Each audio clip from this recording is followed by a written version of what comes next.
Осы басымнан өткен үрейлі оқиғаны ешкімге айтып көрмедім. Себебі мені есінен адасқан жынды деп қабылдап қалуы мүмкін деп алаңдадым.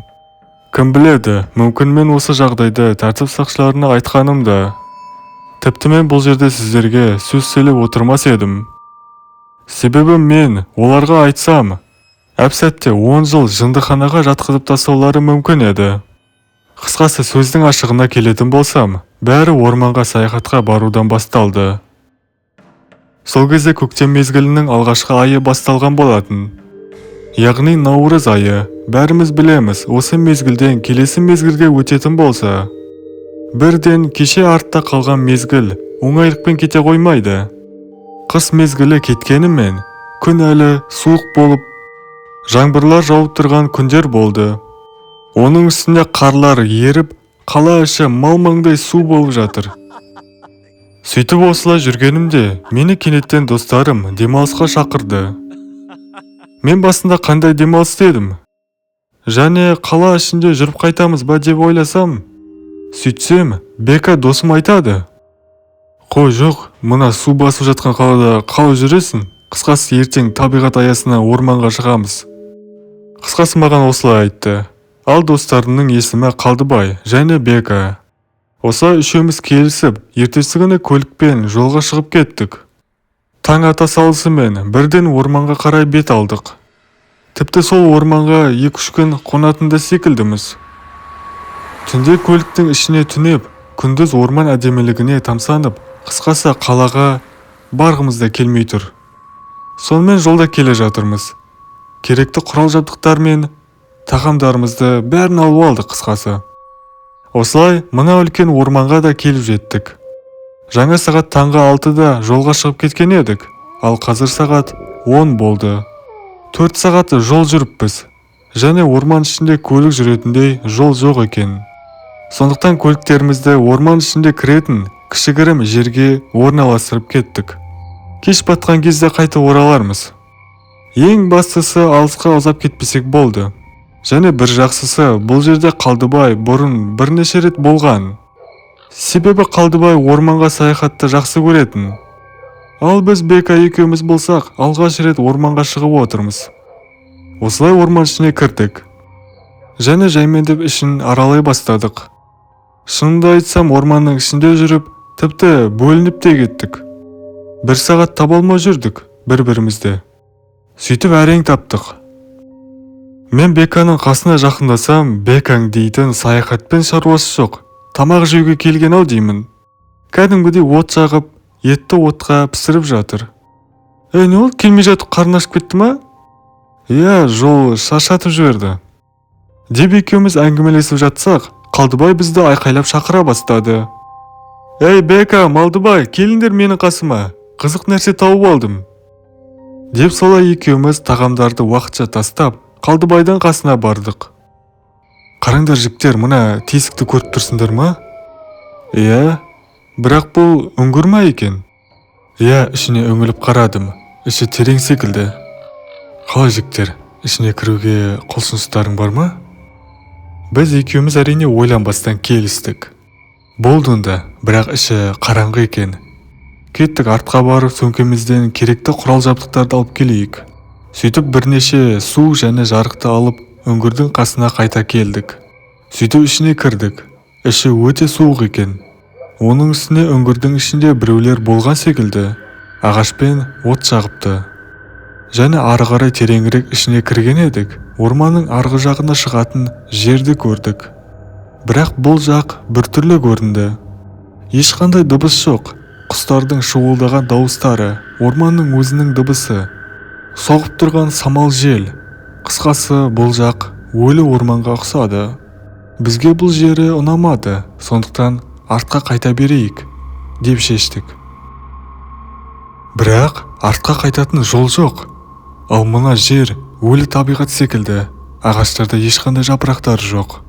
Ал ауа райы болса суық та емес, ыстық та емес. Және бір қызығы, күн сәулесі жоқ. Біз басқа немесе келесі өлшем әлеміне түсіп кеткен секілдіміз. Ал аппақ тұман барлық жерде. Мынау қандай жер өзі? Біз қайда түсіп кеттік? Деп сөйледі Бека. Шынымен бұл жер маған да ұнамай тұр. Не болды сендерге? Сонша қорқып тұрсыңдар ғой. Кәдімгі қарапайым жер емес пе? Деп кенеттен Қалдыбай сөйлеп, бізге позитив қоса бастады. Мүмкін бұл жерде ағаштар күйіп кеткен болар, немесе адамдар байқамай өртеп алды. Ал білмеймін ол, Қалдыбай. Бека екеумізге бұл жер ұнамай тұр. Қойыңдар, жүріңдер, одан да бірге таныс емес жерді аралап қайтайық. Деп Қалдыбай алға қарай жүре бастады. Қалдыбай күдікті ештеңе байқамай тұр. Жан-жақты аралап, қарап жатыр. Біз таң қалдық. Қалдыбай ештеңеден қорқпай тұр.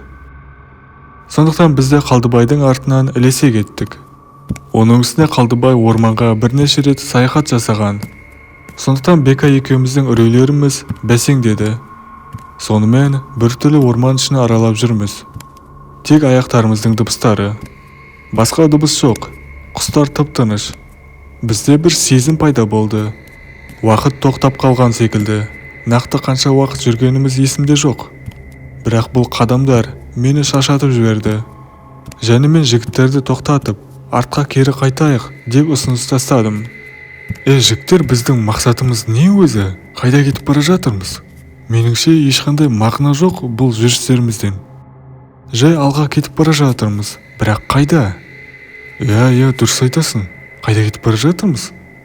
Деп Бека сөйледі. Мен де келісемін. Бір қызық нәрсе табатын шығармын деп ойлаған едім. Бірақ шынымен ештеңе жоқ екен. Бірақ біз артқа қайтып, әлгі үңгірді қанша іздесек те таба алмадық. Үңгірді жер жұтып кеткендей. Жігіттер, ананы қараңдар, көріп тұрсыңдар ма? Деп Бека сөйледі. Біз Қалдыбай екеуміз не ол екен деп қараған едік. Бізден 50 метр алыста тұрған адамды көрдік. Кім екен? Мүмкін осы орманда өмір сүретін адам болар. Бейтаныс адамның үстінде тек қара киім. Бауырым, бізге көмектесе аласың ба? Біз адасып кеттік. Бірақ бейтаныс кейіпкер бізге жауап бермеді. Сөйлеместен бір орында тұрып, бізге қарап тұр. Біз бір жағынан үрейлендік, ал бір жағынан оның сөйлемегені біздің ашуымызға тиді. Не болды, адам көрмегендей сонша тесіліп қарап? Бізге көмектесе аласың ба? Дегеніміз сол еді. Әлгі адам қаша жөнелді. Оның артынан жүгіріп, оны ұстаудан басқа амалымыз жоқ. Ол бір нәрсе білетін секілді. Сондықтан оның артынан үшеуміз де келе жатырмыз. Алдымызда Қалдыбай бірінші жүгіріп бара жатқан еді. Ол тоқтап қалды және жерге қарап тұр. Бека екеуміз Қалдыбайдың қасына келдік және мұны сұмдықты көрдік. Жерде адамдардың денелері бөлшектеніп жатыр. Ал әлгі адам жоқ, оны көзден таса қылып алдық. Сүмелек, бізден қаша алмайсың. Қане жаныңның барына дереу біздің қасымызға кел. Не айқайлап жатсың? Сен әлі түсінбедің бе? Бұл орман тылсым дүниеге толы екені айдан анық емес пе? Бізге қазір біреу келсе деп айтып жатсам, бір жағымсыз дыбыс шықты. Бір нәрсе ақырып жатқандай. Сөйтсе артымызда қолдары өте ұзын болған мақұлықты байқадық. Және ол бірден бізге қарай секіріп, Қалдыбай және Беканы менің көзімше тіріле жеп тастады. Бұның бәрі өте тез болғандықтан мен тіпті түсіне алмай қалдым. Мен амалсыздан екеуіне қарап тұрмын. Кенет мен автоматты түрде қаша бастадым. Өмір сүру инстинкттерім іске қосылды. Ал адреналин жоғары көтеріліп, мен тек алға қарай жүгіре бастадым. Мен қанша жүгіргенім есімде жоқ. Бірақ тоқтамастан бірнеше сағат жүгірдім. Және ағзам бұл физикалық белсенділікке шыдамай, мен есімді жоғалтып алдым. Көзімді ашсам, күн сәулесі түсіп тұрғандықтан оянып кеттім. Және жан-жақты қарадым. Күн сәулесі бұл әлемде бар. Меніңше мен өзімнің әлеміме қайта оралған секілдімін. Бірақ екі досым қайда?